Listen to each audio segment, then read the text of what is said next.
I'm Larry Menti. Welcome to Jersey Matters. We are in Trenton this week. The legislature is not in session, but committee members are working hard. We're going to talk to one member of a committee who'd like to spend some money for something called an art bank. He claims the investment will be worth it.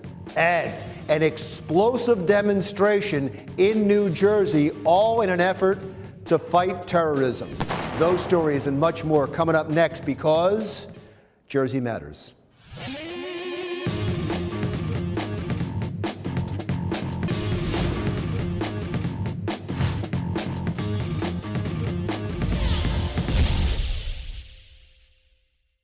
I'm Larry Menti. Welcome to Jersey Matters. Is it possible to revitalize Jersey communities through the arts? And should the state fund that endeavor?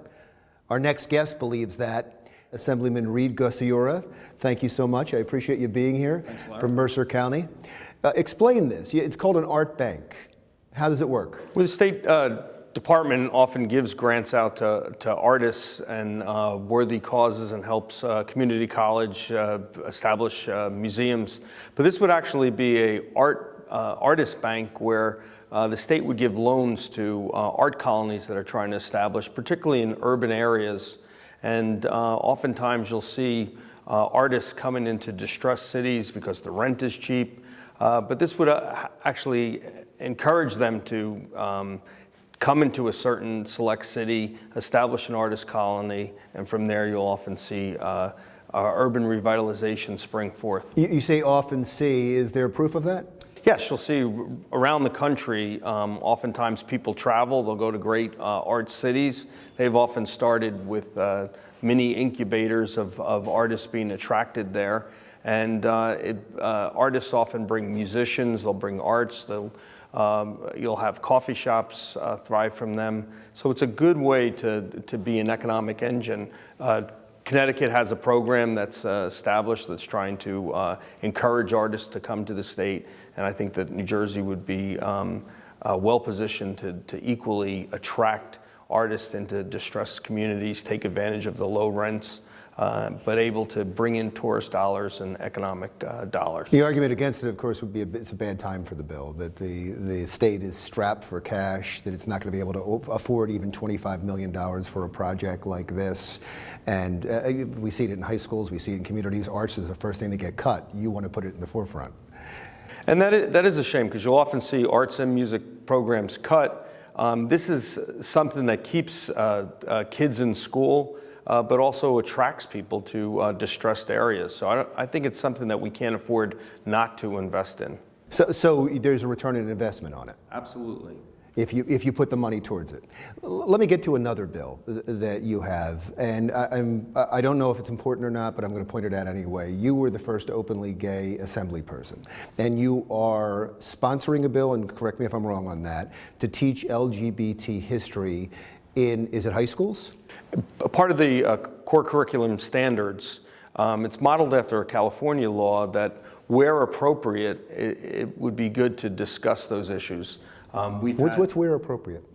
In social studies class, civics class, you have gay leaders such as Harvey Milk, his story that people don't often think of. People don't think of Stonewall.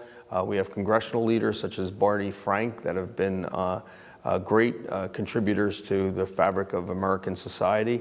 And I think where it's appropriate, they should be put in the curriculum to show that there is a wide acceptance of the LGBT community and that they've had made contributions to the American social network. How are you doing with the bill?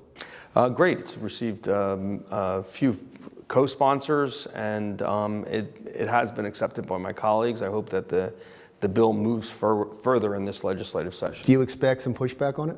There's always pushback on change. People say, oh, you're creating a niche for somebody, but yet this is part of our social fabric. You use the word niche, and I'll use the word that conservatives and communities and some parents use, and that's agenda.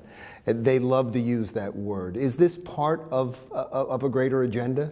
This is an agenda of acceptance, and I think it nonetheless that students should learn about our history. Stonewall happened, and it caused a ricochet of gay rights sprung forth from that. And Harvey Milk, the fact that he was the first openly gay elected official in America, his story is one of courage and fighting against the system. Unfortunately, he was assassinated.